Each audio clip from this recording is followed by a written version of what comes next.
podcast. Trav, how we doing? Nick, doing great. What a wonderful race weekend we just had. One of maybe it was because of the situation. I'll tell you a little bit more about it and what we how we watched it, but great weekend, and it was really fun to see that track in action. What a treat of an F1 track that is. Yeah, ended up actually, I think the racing was a little bit better than in years past overall. So that was pretty interesting to see. Historically, there's not enough room to really make overtakes there, and guys were, making overtakes happen, which was nice to see. But yeah, Yeah, let and me it, let you me know let it me helps hear your when you have watching, a Sitch.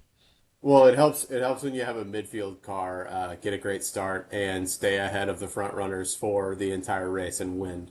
That midfield car happens to have Max Verstappen in it, so a little bit of a caveat there, but great start. Yeah, let's. I can Well, start with so how we watched the race if you want. just because you talked about it, we can talk a little bit about Red Bull. Like, I actually think that they brought an upgrade that worked, is what really happened. I mean, they Tell me about they that. I didn't see anything on that. Do you know? What do you yeah, know? they made some upgrades to their car. They made some changes to the side pod. They made some changes to the rear of the car. Um, so like they were pretty cagey about it, but they made some updates that stuck. And you know, actually, this was one of the first times that properly on pace Max won, and it wasn't him being chased down by Lando at the end like he was at Suzuka and stuff like that. Like that was a great race by Max, but that was the first time that Red Bulls properly had the pace all year, I think. Yeah, that's fair. I think. I mean, I think to an extent, like this is a low downforce track, so like the setup, it's going to be a little bit more power unit dependent and not as much aero. And I feel like that has a lot to do with it too. The cars were kind of even; they weren't really. There weren't any like real slow cars or real fast cars. It seemed to do with a lot with just driver and power, which is cool to see. And this track definitely was right up Red Bull's alley. Like a lot of fast corners, like all those chicanes, none of them were slow speed chicanes where where McLaren really shines. I think that was another thing that played in their favor. Um, and yeah, saw a few wrecks of our own there. Had some rookies putting her in the wall. It is a really unforgiving track, so like when you make a mistake, it's punished heavy, more often than not in the wall. But yeah, let me hear your watching, Stitch. Where were you at? Yeah, so this past weekend I was in Atlanta. Rachel and I went down to see Sturgill Simpson in concert at an amphitheater in Alpharetta. Uh, I could go 10 minutes on his show. Just a wonderful country singer and band that we got to see. Anyways, we had plans on Sunday morning to go to the Andretti kart experience and watch it live, which like I was going to come and talk about. That would have been really cool for a racing podcast to go see a watch party, right? So we obviously got too drunk on Saturday night and woke up late and slept in and watched. My wife has been like asking to watch races on with me more, and we couldn't get the TV to even work. Like we started at like 9:20, 9:30 because I went to get coffee, and I couldn't cast my phone to the TV, so we sat there and watched it with my phone perched on top of my water bottle. But because of that, like both of us were just locked into the race. So I felt That's like a funny. lot of the stuff that happened earlier in the race, like we can go ahead and get into it if you want. But some of the stuff that Yeah. happened early in the race was really exciting and like got us up on our feet. So probably should start with quali and talk a little bit about that as well. Yeah, quali. Max ended up putting her on P2. Piastri was on pole, and Lando in P3. Lando getting out qualified again. Not any crazy performances other than Yuki's big crash in Q2, was it? And he ended up having to start from the pit lane. So on that front, like nothing too crazy in qualifying. I think Bortoletto put it in the wall as well. Was the other crasher, and then or no, it was it Franco? Franco crashed in quali. Bortoletto crashed in practice. So had a couple rookies, and I don't know how much of an upgrade Colapinto is really going to be. We'll see, because that was kind of his double-edged sword last year. He showed some flashes of pace, but he definitely destroyed some Williams. So He was Or sending it around that corner, dude. He was on the limit. You kind of love to see it. Like I know this is kind of it's goofy to do this in an F1 car, but like in the saying in sim racing is like you can't go fast around the corner until you can like spin out. And I like you that got he to was find the testing the limit to know the limits. limit. Yeah, I like that he was testing the limits. It's a new car. I think he'll be good. I really do. He looks like he's got some talent, but who fucking knows? That place is an absolute shit show. Anyways, but yeah, it was. I didn't get to watch quali this week. What did you think of it as a quali track? It seems like a racer's track rather than like a quali track. Yeah, no, I mean, actually, going into it, I was thinking, like, historically, it is a little bit more of a quality track, and there's not a lot of overtakes. But for whatever reason, this year there was just quite a few more overtakes. Um, like I said, quali was kind of uneventful. Max put in a good lap, but Piastri was able to get pole. I think we can move into the start of the race, and probably the most exciting bit was Max Verstappen sending it around the outside. Oh my God. And it was a nice move. Piastri really just braked too early and was playing it a bit cautious. And I think a part of that thought process was he thought that they had the pace on him in the long term.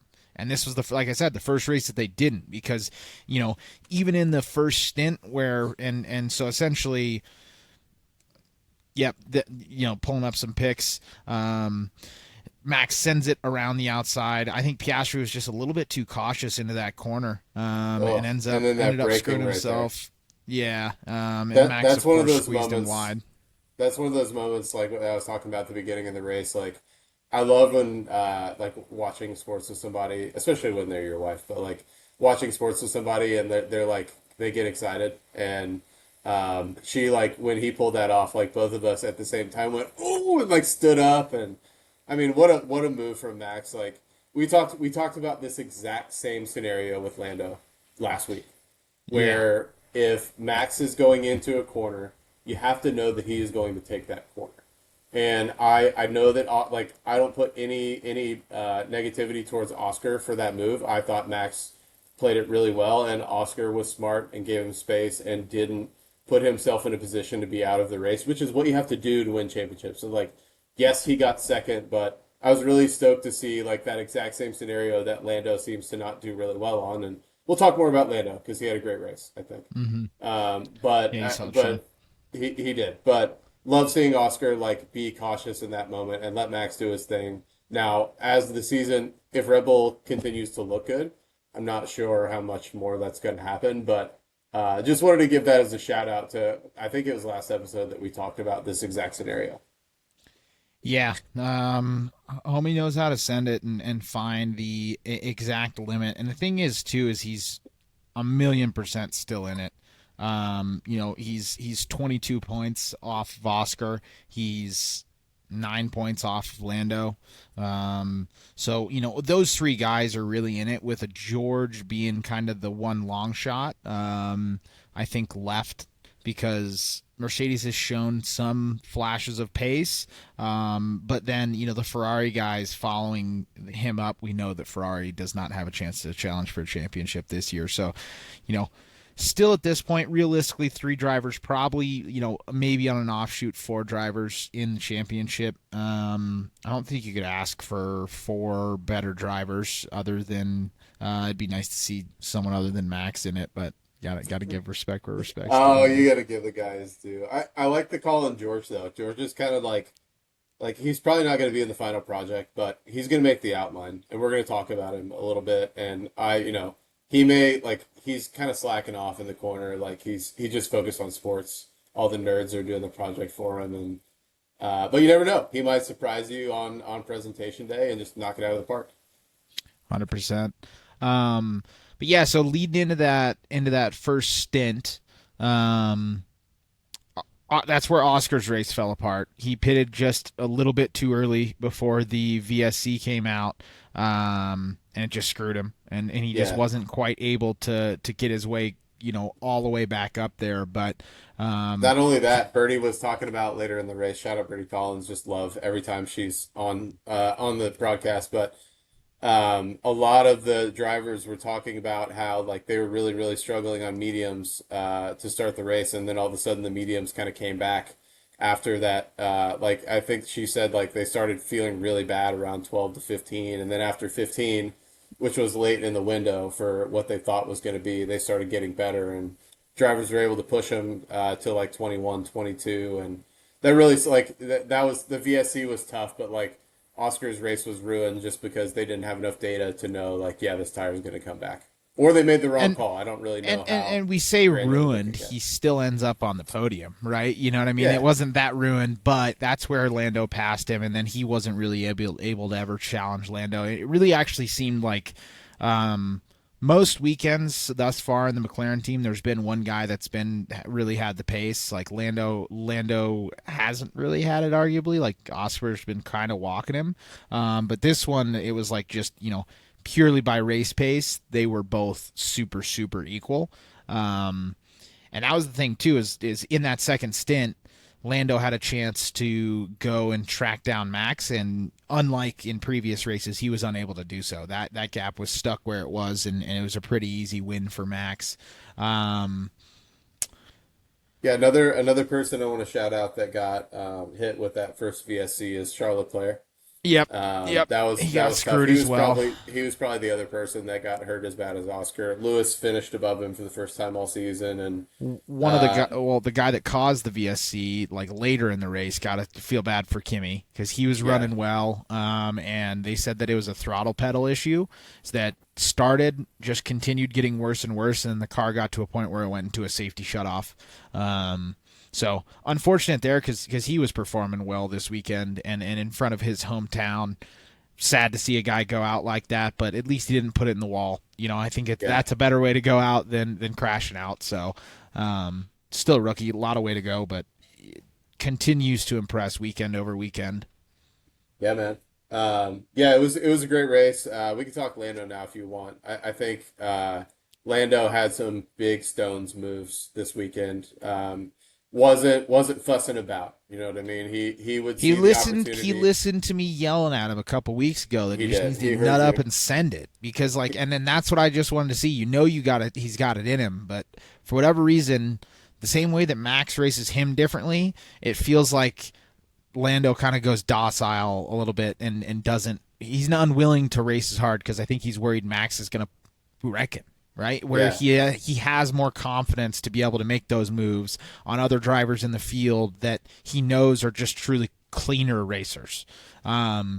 And that's just like it's unfortunate because the battle could be great, but like if you watch it, it's the same thing when like Lewis was up there. Lewis used to battle hard, but he wouldn't quite go to the same degree that Max is willing to go. And I think early in his career he did a good bit of it. it well, In the McLaren. him Oh and my God. Nico especially, like yeah, they Yeah. had their things over the line, but I don't know, like you definitely have to be cautious while racing Max. You see that in Yeah. like Lando was not going to be able to make that move stick around the outside the way he did if it was Max.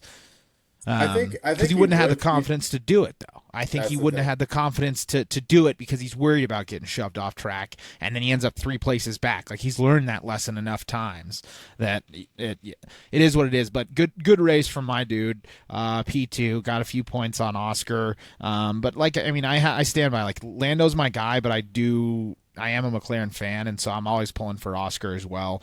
And if it ends up Just as being a long as one it's horse not race, Max.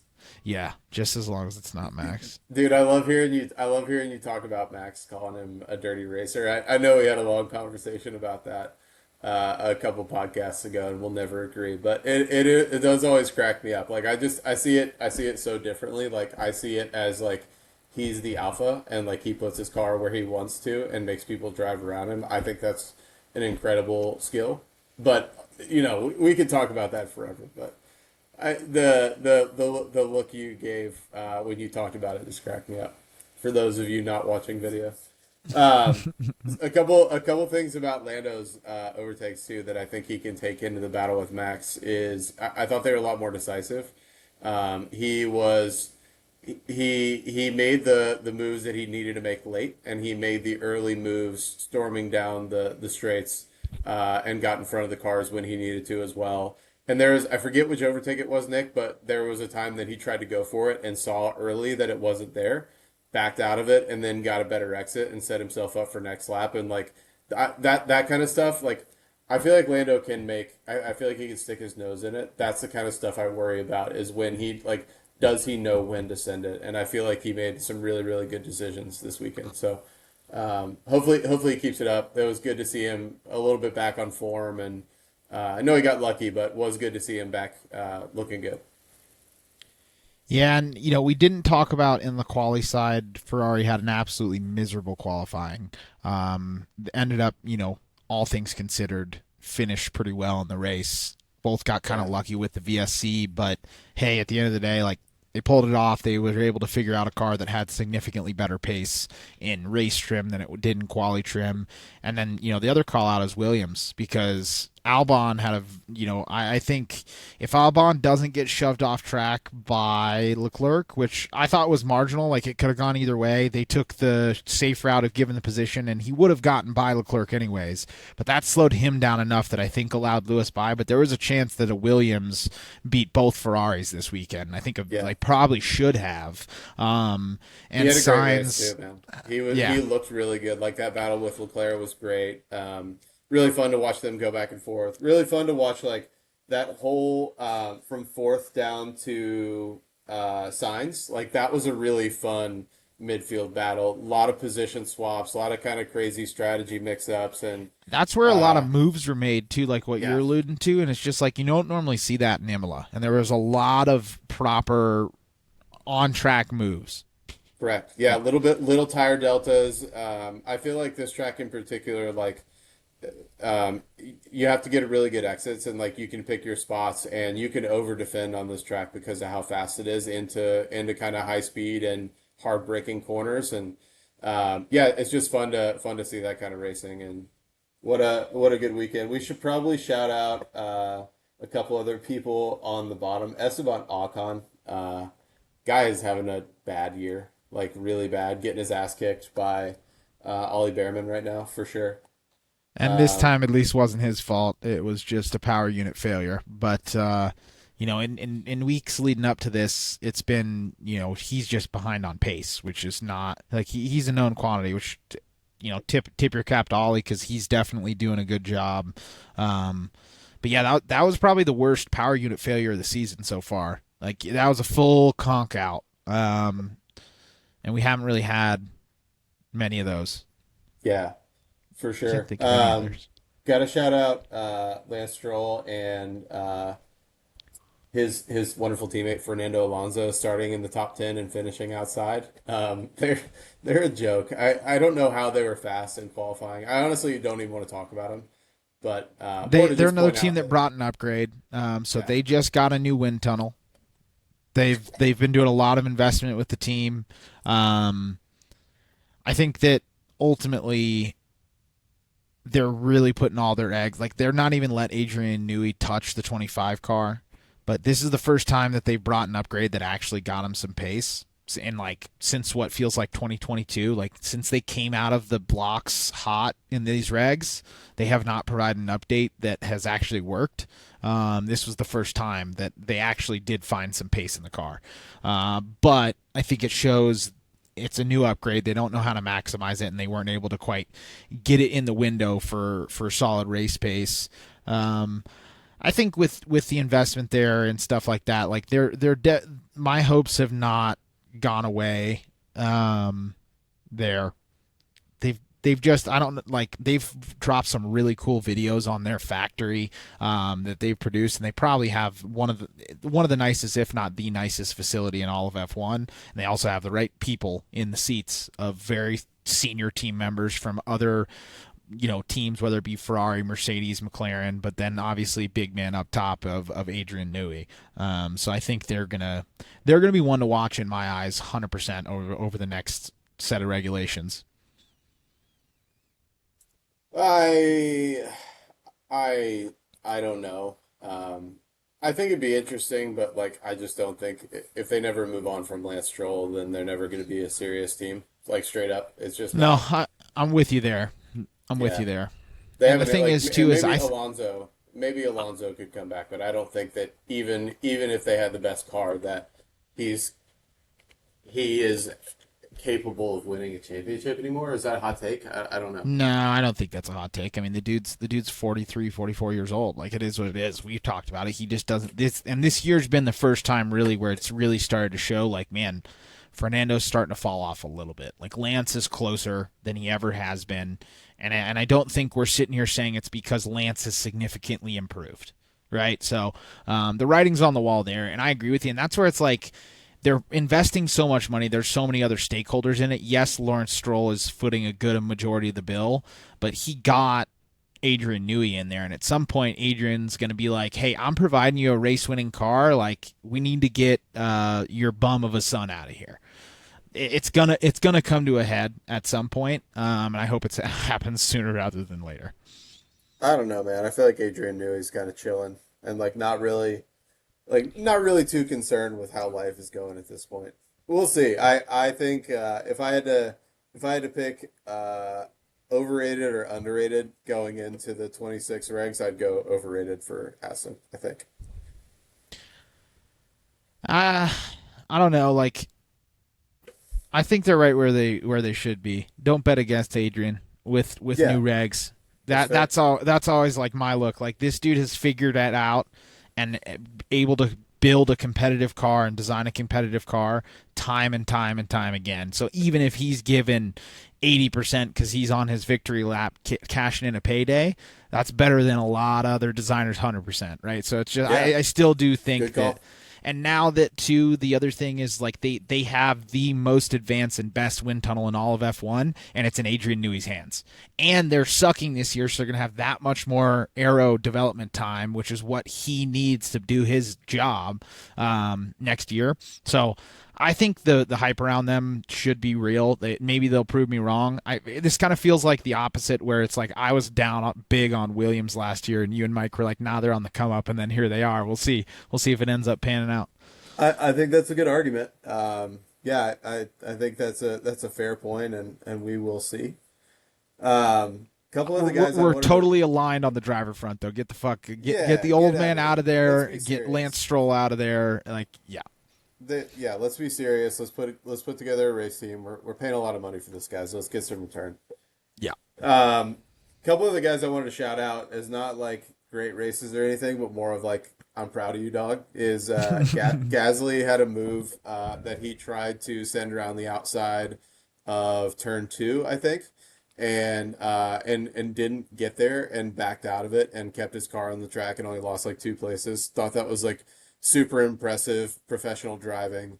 And Yuki Tsunoda had a moment where he went off and did the same kind of thing, and just like those Starting guys are, P20, finishing P10. We didn't call that out. That's what I wanted to yeah, talk about with really Yuki. good drive and like had some awkward moments during the race, and just Kept it happy for clean. him. Like, yeah, kept it clean. Happy for that dude, especially after the big incident that he had in practice. Oh my God, one of the We that didn't. was We actually should have talked about that. What's the yeah, worst F1 fuck, wreck I've seen since Guan Yu Zhou in the wall in Silverstone a couple years ago? it Um, was bad. yeah, and he was able to walk away fine, but like they didn't show it live. I was watching that practice session live, and by the time they cut to him, he was on his wheels. And so we didn't realize it, and the announcers, me watching, they cut to the onboard, and you see sky ground, and we're like, oh shit, The he guy rolled goes, it. oh, did he go upside down? Yeah, yeah, that Yeah, was we've had a exactly couple the big ones same. this year, man. That and the Doohan wreck have both been pretty nasty. Those have been big impacts. I didn't look up the data on the crash because I I forgot about it until just I now. think But Doohan was like 86. He was like 70 or something like that.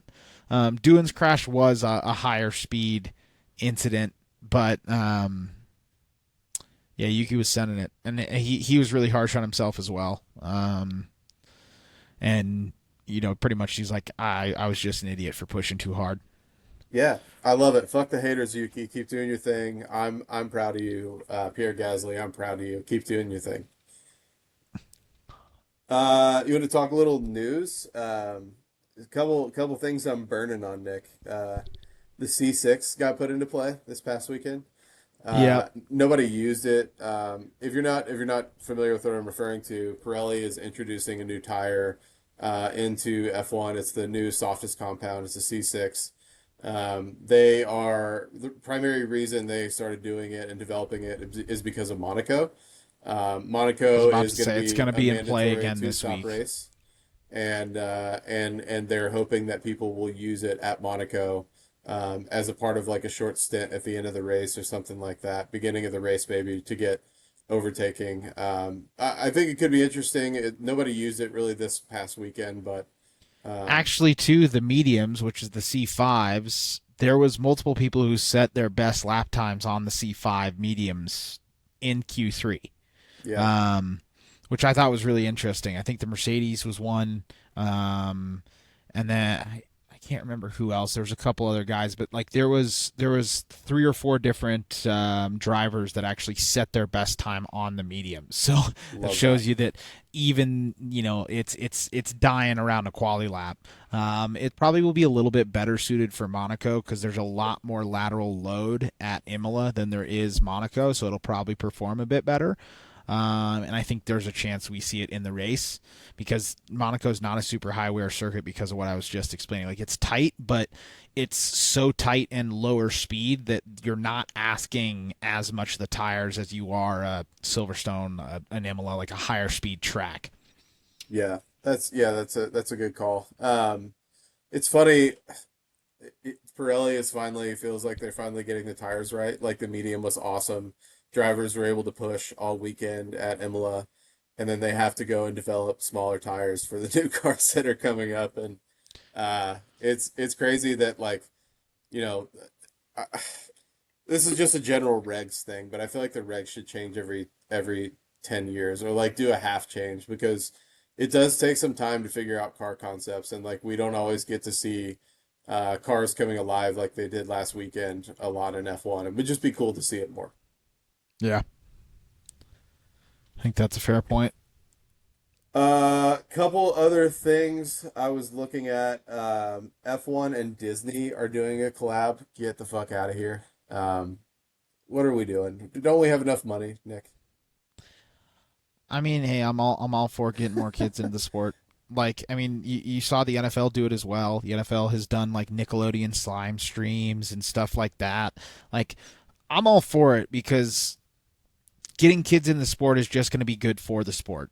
Yes, they're getting a payday, but I'm fine with that where they're trying to do a collaboration to get into newer markets. And obviously, Disney is a worldwide brand, but especially here in the U.S., like I think a lot of the adult a lot of the adult population has gotten into F1, but I don't think necessarily a lot of the younger kids have, right? So I'm actually okay with that. Depending on what the activation actually looks like, I might have a different opinion, right? But it's like someone probably talks some shit about the Lego stuff, and all I'm saying is that Lego Formula One thing that they did was sick. So this That is was obviously cool. from the announcement, and like, but that's the same type of thing coming from a brand activation that ended up being super cool. So like, I'm also more of a Disney guy than you, I'm sure, because I That's grew up fair. going there. Nick, But I'm really struggling yelling about stuff tonight because you're making some really good points that are making me regret my takes. I don't know if you know that. well, that means I'm I okay at my job. You know what I mean? I got a good thought process. I'll come at you with some points, brother. There you go. You know what? I do if they race the Mickey livery, that would be sick. I would I don't know. I'd watch that race. I watch the race anyways, but I'm just saying, like your daughters, right? I I don't know if they're not going to be watching F1 races with you, not for a little bit at least. But I'm just saying, it's buddy, like a Disney version of a broadcast like that, like what I'm talking about. Like how much cooler would that be to get them into it in that way, where you've got Mickey and they've Goofy done and that. like that? They've done F1 Kids before, Yeah, and that's which what I was kind of mean. cool. Yeah. And they've done it across other brands, but it's like I think what they did a good job with the football one was like leaning into like SpongeBob as the like characters that these kids know and love, and like they're the Fuck ones yeah. explaining the race, right? And so Yeah. that's I don't remember exactly how they did the F1 kids, but it's just like there's a lot of great opportunities to That's a get good it in front of call. kids' eyes. That's a good Um, call. Is Nintendo or is Mario Kart is that Disney IP? Because they could do no, some that's cool Nintendo. Nintendo's their Nintendo. Okay. own. their own stuff. But I Yeah, I agree can that remember. that could be cool. That'd be really cool. And that's a good call out to the Super Bowl as well. Or maybe I guess it was like the playoff games or whatever, like the Nickelodeon games.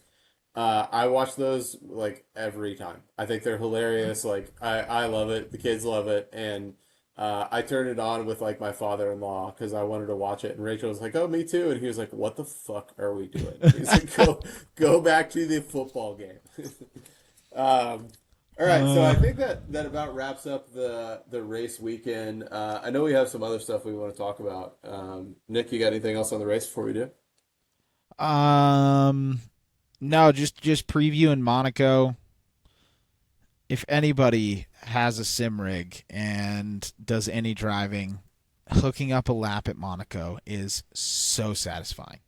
I was doing it the other night, trying to set some hot laps on the rig, and like the margins are just so tight in the virtual world, let alone what these dudes are doing in the real world. So like absolutely a spectacle in qualifying, but like some of the best camera shots of the year are at Monaco and how close these dudes get to the walls. And you want to talk about no margin of error? It's absolutely no margin of error. We have no business racing there, but let's hold on to Monaco and just love it for everything that it is and isn't while we have it because we don't know. You know, I know they extended it for a while, but like throwing Monaco off the calendar has been thrown out a few times. And so like eventually it's going to get to a point where like the safety gets to be such a point that they can't race there anymore with F1. It's going to be a sad day to see that go. So that's just something like it's not going to be a great race on Sunday. We know that. Maybe the mandated two No. stop will do something, but Unless it rains, it won't be great. It needs to yeah, rain. but still, the quality's incredible, and there's no better backdrop for Formula One when they pan out and they do the helicopter shot. It doesn't get any better than Yeah. that. Saturday is always one of my favorites. Like it's there's some really good quality tracks in F1 right now, but Monaco is that one that's just like, yeah, I'm gonna watch quality at Monaco. No, what they should do, Nick, to make it more interesting is they should do like a true open, like a Monaco open, and like give everybody a car formula and bring a Monaco car. Anyone in the world that passes safety rigs can race in this race. They just have to go through like open qualifying and just like see if like they could just build a Monaco car. I mean, it'd be fun. Like it's a fucking clown show on Sunday, anyways. Like you might as well make it interesting. And I know that's a crazy idea, but I would love to see like kind of back to the old days of racing, just a true open. Like yeah, if you can like you qualify, like you show up. If you don't make it into the race, you go home. Yeah, yeah. We all know that F1 is too much of a rich boys club to let anything like that happen. Yeah, I've talked about it on previous podcasts, but like, do you remember the Race of Champions that I was telling you about? I don't know, man. I don't know if I have. So the Race of Champions is a thing that Ayrton Senna won, by the way, back in the day.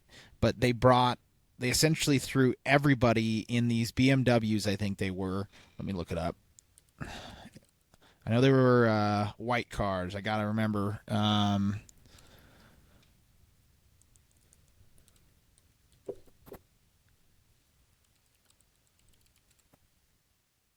Yeah, they were Mercedes. So they all threw them in. It was in 1984 Nürburgring Race of Champions. So they were in old 80s Mercedes, and Ayrton Senna waxed everybody. But it was sick. It was like the whole idea of a spec racer. They bought all the best drivers from Formula One, from IndyCar, from the best drivers from the top series from around the world, and they threw them all in the same car, in the same track at the same time, and like something like that at Monaco could be like such a commercial option. Obviously, with Indy 500 normally being the same weekend, it wouldn't happen. But I'm just saying, like, even if it's after the season, God, I'd love to see just That'd be throw cool. these guys in a spec car. Let's see how good Max Verstappen really is, because we know he is. Like, I talk shit about him, but we know he's the man in F1 right now, and it'd be so cool to actually see. And outside of sim racing, there is no way to do that right now, but it'd be cool to see it in real life.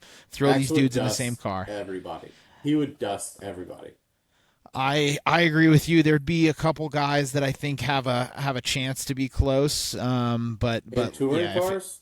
Man, if it was a GT car, I could see it, but if they put him in a touring car like that, like I feel like Max is the only one that could figure out. It's so different than Oh, driving it's an way F1 different. It's car. a way Yeah, different driving style. You have to because like load GT up is the car. similar, right? It's similar. It's at It's least got got some of the same downforce. technology. Correct. The biggest difference is like a car with downforce versus a car without downforce, and like the higher you get into like GTS and open wheels, the more aggressive that driving style differs from something like a touring car. So Yeah, we that got would way be off really the cool. rails That's there, a but the no, Race of dude. That's Champions fun. is sick. And Nick blasting my was emails up moderately there. unknown. We gotta Um, cut that. I mean, my email's on there. No, none of you three people that are listening still, please email me. I So don't we'll even. cut that. I didn't see it, so we're good. Um, the Barbra Streisand effect. Now that I said it, everybody's gonna go back and look. hmm Yeah, this is just a great difference in touring cars there, like seeing it load up You on the can see front how like much that. body roll. Yeah. And so in iRacing, they have the MX5 series, and that's the car that really drives like this, to where it's like you you literally have to turn into corners early to get the car loaded up on the suspension, because if you try and throw it in, it's just going to overload the ass end and you're spinning. So it's a lot different, a lot less trail breaky, just kind of a lot of nuance, as you were alluding Yeah, to driving a car like that as opposed to a Formula car. There's a lot of nuance in a Formula car, but it's yeah. just more refined. I feel like you have to be less on your toes in a Formula car. You can expect what's going to happen a little bit more, whereas in those type of cars, it's a bit of a ride. Yeah, it's fun. These are the cars that I drive the most when I do sim racing, is like touring style cars or sports cars or stuff like that. Like I like driving the GTs and stuff, but like I drive these mostly. And they're a lot of fun. Like you said, like everyone, like I'm starting to learn the difference in feel of a rear braking car and a front braking car. That's I think that's been a big game changer for me now that I understand like how to drive those cars, and it's definitely unique. Like just throw it like do it knowing that you're going to hit the throttle and it's going to turn the car is really evident in these cars, and you hear them talking a lot about it on the F1 broadcast. So if you have access to sim rig, like go drive one of those cars and see what we're talking about. It's kind of fun. So yeah, let's move on to Indy. Some Yeah, wild let's do stuff in it. the Indy world. Yeah, so first of all, Indianapolis 500 is this month. I say this I love month how, yeah, because that's hilarious. I know, I know where you're going they're there. they're there for 3 whole weeks. The qualifying was this past weekend. It was really fun. A couple Chip Ganassi, not Chip Ganassi, a couple teammates were competing for the last chance qualifying spot, which is kind of cool to see. I mean, Indy 500 is a huge fucking deal. Okay, If you've never watched it, I saw the meme on it. You should just explain the weekends, kind of like just quick pit stop tour of the weekends leading up to and the Indy 500, because it's absolutely heinous compared to any yeah. other motorsports event in the entire world. It's heinous.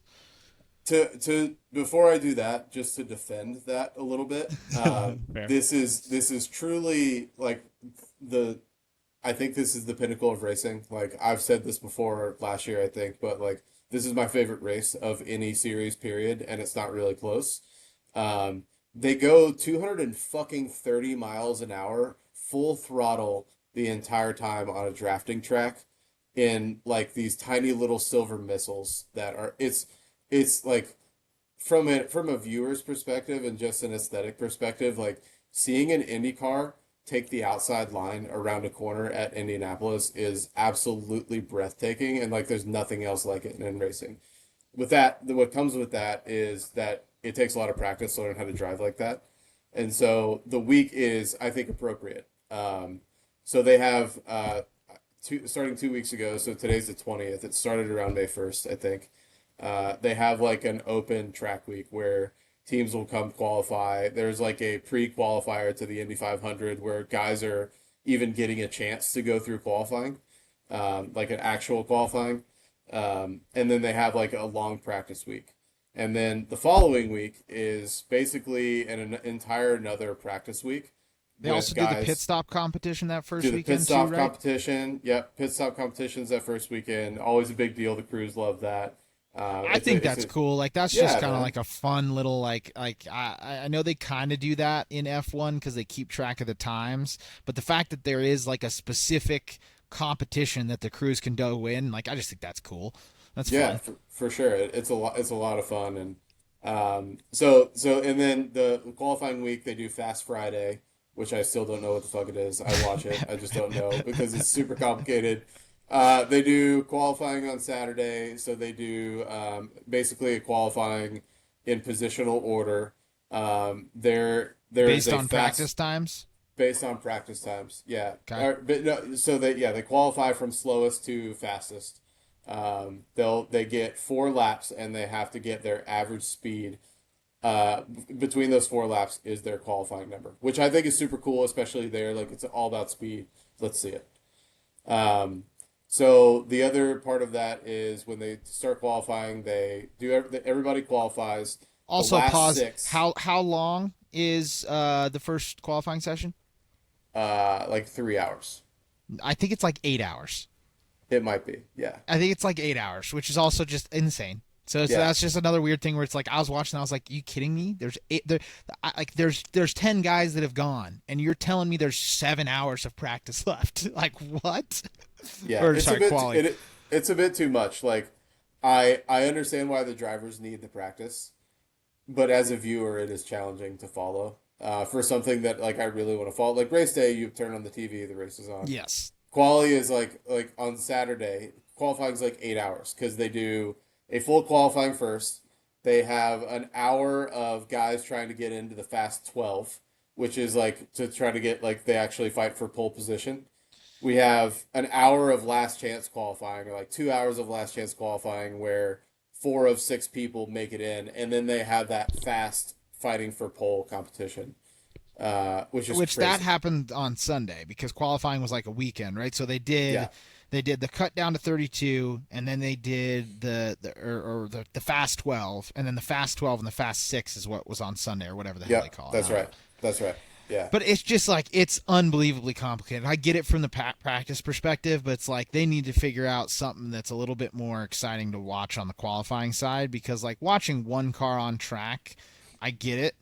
I think it would just be more like it'd be way more dangerous, and I understand why they don't do it. But it'd be a lot more yeah, fun to can't see do it. teammates working together and drafting and like a little They bit more can't, of bro. that That's aspect. dangerous as fuck. Any I dirty air know. there is so much trouble, and Yeah. Yeah. it's a that's why a drafting track anyways. Like if you get stuck out behind the pack and like you're having an issue or like you're not in the draft with those folks, you can't get caught up because the dirty You air need a is so safety bad car. behind a draft. Yeah, and it's crazy, man. So And then on the note of the safety, we should talk about the wrecks. the qualifying wrecks were insane. 4 guys went upside down. Colton Herta had an absolute banger of a wreck. He Which I slid. heard that he just tried to. He just said, "Yeah, I went out there, tried to stay flat. Car didn't have it in it." Yeah, Which is yeah. that's G shit. That is some Co- big co- cojones right there. these guys want to fucking win Indy. Like that's like all of these guys are hungry for this race, and that's part of why it's so cool. Like you watch Pato Seeing Joseph Award. Newgarden start from the back. Oh, sorry. Yeah, Newgarden, Pato Award a couple years ago against Newgarden, like putting it into the grass because he was getting that overtake. Like, just you don't always see that kind of shit in racing, and these guys are absolutely amped up for it. Colton hurt his crash. He went upside down and then slid on the roof and hit into the opposite corner, which had to feel really shitty. And yeah, Scott McLaughlin went up, so like 2 veterans, really really good racers. Kyle Larson had an incident on in Stayed on practice. his wheels though. Yeah, Kyle did. yeah, Saw stayed that on one. his wheels. He was not full sending. He was getting a feel for a practice quality lap is what he was doing, and just first turn just kind of goosed it. But it's uh it's just like pure on the edge racing, which is really fun. And some teams have been demoted in the order for what they were trying to do to keep their drivers safe. Actually, what they were trying to do to keep the thing that looks keeps their drivers safe looking nice on their car. it's So Penske got popped this past week. They had modified a stock part of the car, and Nick, I got some good technical goodies for you. I Um, watched the whole thing on it, so I'm okay, up to speed. love it. So they modified what's called the attenuator. It's another funny note about Indy. Like I love how they talk about their cars versus how the Brits talk about their cars. The Like sticky uppy bits and sticky downy bits. yeah, like I heard him call something like the jerk box or something like that. Like it's so funny hearing those dudes talk about cars. But the attenuator is on the back of the car. Primary function is to keep the driver safe in the event of a rear head-on crash or rear-on crash. It also holds like a light back there too, but it's a spec part. If you don't know IndyCar super well, it's let's call it like 90% spec series where they have some parts they can modify and some parts that they can't. Rules are very clear, just like any other formula. And the attenuator is on the list of products that you cannot manufacture at all because of safety. So what they did is they took basically a piece. There's a big line of glue on the attenuator that they just decided didn't look Filled good, in the and so, seam, yeah, essentially. they filled in the seam and Well, painted they over can it. say that they didn't think it looks good all they want. They knew what the hell they were doing. It's aero. It's especially at places like Indy. It's aero. It's not. So I was reading a motorsport article and they talk about this a little bit, and they don't think it's aero. Like some aerodynamicists on the motorsport staff said, like, yeah, that's not really going to benefit a car's aerodynamic flow really that much. And he was like, they've been using the other part about this, Nick, is they've been doing it for over a year. Well, that's what I Uh, was going to say is I saw a video that talked about how his winning car from last year is on display in the museum with the same modification. And yeah, so 100%. They've been that using it for a also year. leads me to believe that where it's like that probably wasn't exactly intentional or they thought it was legal because that would take some big old nuts to put your cheating car blatantly on display for the public to see. Yeah. I don't think that would be a move they would make if they knew that they were breaking the rules. I don't think so either. The other part of it too is that they noted that they used it on road courses last year, so they like went back and looked, and that modification doesn't benefit anything at road courses. Like if there is any aero effect, it's not going to help them at road courses. So they back kind of to your point, like I don't think they would leave that out in the open for people to stare at if they thought that there was anything malicious behind it. That being said, like it's Roger Penske, who, if you don't know and you're listening to this, owns the fucking series, and he also owns a team and has been um, allegedly accused of doing things like this before to kind of skirt the rules. So allegedly, And um, definitely a conflict of interest at the end of the day. yeah, Just is. 100%. That's the But biggest they thing. every time they do come up, like I feel like they did get cracked down hard on. Like pause. Um, so like I think a couple of their senior members got like furloughed or like put on leave or something like that. Yeah. And Strategists can't be in the pit for the race. Couple people can't be in the pit for the race. Obviously, they got kicked to the back of the field. That which by the letter of the law is a harsh penalty because they passed one of their cars passed inspection, they and didn't catch it. They went back and pulled Will Power's car and was like, no, actually, you're illegal too. correct, yeah. So it was a weird situation overall. Very harsh penalty for like maybe not really meaning to do anything wrong. Like the law says punish them, but it doesn't say kick them. I think it says just like they're done qualifying, which is what they I started think doing that's in the first place. Penske trying to cover his ass as well. And he's Sure. like, all right, if it's my team breaking the rules, like I have to hit them with the harshest possible thing that I can. Because otherwise, if it's not that, he's going to get even more of those calls. So Well, um, they also have a third car in the it's like race being a that coach's son a little bit. You know what I mean? He's oh going to be dude. hard at like either you're going to get the favoritism and you're going to get the playing time when you absolutely have no business being on the field, or you get punished the absolute hardest out of anybody. And I feel like that's more Yeah. on that instance where it very well could have been brushed under the rug type deal, and they try and give him off with a slap on the wrist. And then, Newgarden wins it for a third year in a row, and they're like, all right, Roger, what are we doing here? I know I don't love Newgarden. I think he's a douche, but do love watching that guy drive on ovals. He's fun as fuck to watch. He's a great driver.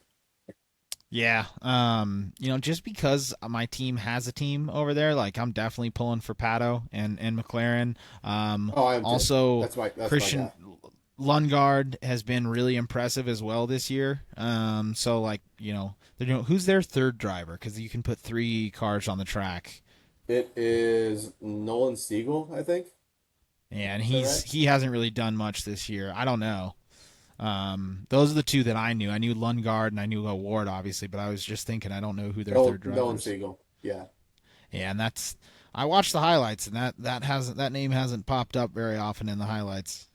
No, you know his story, right? Uh. So, McLaren had a driver in the seat before him. I can't think of his name. I should know this off the top of my head. But they had a driver in the seat before him that they had just signed to a longer contract. And then Siegel came along. He's got money. And like by all accounts, he's a good driver and was driving really well for a different team. And they like right after the McLaren signed a guy to a long-term contract, they ousted him and put Siegel in the seat immediately. Hmm. Interesting. Yeah, Did kind of not know wild. that. All right, so we got to talk about one more thing, obviously, and that is the rookie, Robert Schwartzman. First time ever on an oval. First time this team has ever run the Indy 500. First year in IndyCar, sits on pole. I watched this I watched the last day of qualifying pretty much all the way through, and dude, they just had the pace. Like he wasn't doing anything special. He wasn't really sending it. The other cars were more struggling. They were that late in the day. They were really having trouble putting a lap down, and just couldn't get it done. Like there were some great drivers up there, and nobody could hang on to it. Takuma Sato went first and had a great fucking like great qualifying, and nobody else could really hook it up the rest of the qualifying. And Schwartzman went first, and I mean put in four great laps, and just really cool to see, especially with like where they started this week. They were like struggling to make qualifying time. Like they were nowhere to be found. They were That really just struggling. shows you Prama's motorsport prowess, right? Like it's like Yeah. yes, ovals is a new thing, but like knowing how to build a fast race car and like set up a race car and run a race team is a very real, tangible skill that clearly they have. They've had success in so many different series. I think I don't know the history of IndyCar near like I know the history of Formula One, but I don't think other than McLaren, there's not another team that's in European motorsport racing and also in IndyCar. So I just thought that was really impressive. And then the other thing from a driving perspective is oval driving and street track driving are nowhere near the same thing. And Robert Schwartzman is a kid that came up through the F1 feeder series. Like he went through F4, F3, F2, performed well, but just kind of was one of those guys that didn't get the shot at a seat. If I remember correctly, he was a Ferrari junior driver, and just never got a chance to actually get put in a seat. And cool to see him finding success here. Obviously, the job's not done yet, but as a rookie, first rookie since what was it, like 1983 or something, that has been on Yeah, pole 42 at years. Indy. Super impressive. Yeah, really cool. He was like clearly very stoked. Like, dude, it's so funny. I love rookies so much because he was like, "Yeah, I'm afraid of ovals." It was literally his first time ever driving an oval. It's incredible, incredible It's stuff. probably one of the reasons why he was able to put it on pole. Let's be Yeah. honest. Oh yeah. Right? Like it was probably that blind ignorance and confidence that allowed him to stay flat in some other places that even some of the best drivers around the oval would lift because they remember putting it in the wall or they have those bad memories. Um, Man, I really hope he keeps it Ignorance is together bliss a during little the bit. race. Yeah. Being uncomfortable with nobody around you is one thing. Being uncomfortable with 30 of the fastest cars in the world behind you, that's another. That's crazy. I wanted to share this picture of these cars. They're like the Indy car is a cool looking car anyways, but with the low downforce setup that they have for the Indy Rear 500, like wing looks really oh, cool. Dude, it's just they're such good looking cars. They're really, really fun to watch. Again, I know this is a lot of non-Formula One talk, but can't say enough about how much fun the Indy 500 is to watch, and some really great drivers in there as well. I hope you find somebody and become a fan of somebody new. And some really great street track racing. So it's like they Yeah, do dude. ovals, but there's some really great street track racing for any Formula One fans. Visit for any And American Formula One fans, they visit some of the tracks that Formula One would go to if the cars were different and if they weren't higher rated. Like they're not qualified for Formula One races, but they go to Mid Ohio, which is a really, really cool course. They go to Road America, which is unbelievable, like super dangerous. No way F1 cars could ever race there. Barber Motorsports Park in Alabama, like all three really, really cool American road courses that Watkins Glen. they don't go to the Glen. NASCAR goes to the Glen. I thought did IndyCar used to go to the Glen, and I know Formula One used to as well. Yeah. Oh, dare I That's a forget Laguna Seca, the best track of them all I that love Laguna IndyCar gets to Seca. race on. Oh, the coolest, man. Also Coda. I mean, Coda's a fantastic track as well. And the way that they get full rain with no track limits is a fun Really cool. nuance of it. It is. Yeah, it's really fun to that's a great track for them to drive just because of the high speed. Hmm. Those cars are a ton of fun to watch at road courses with a ton of power. All right, well, I think that wraps it up. So, Formula One's going to be at a violent time this weekend, but at least the Indy 500 should be at a normal time. I'm going to be on vacation in California, so figuring out how the hell I'm going to watch all this motorsports is going to be fun. Probably going to end up a good amount on my bar, phone, but bar, go to a bar. fair. Not at All right, 7 man. a.m. All right, buddy. Well, it was fun. I'm gonna stop sharing my screens and my tabs because that's terrible. And I was hoping you were gonna.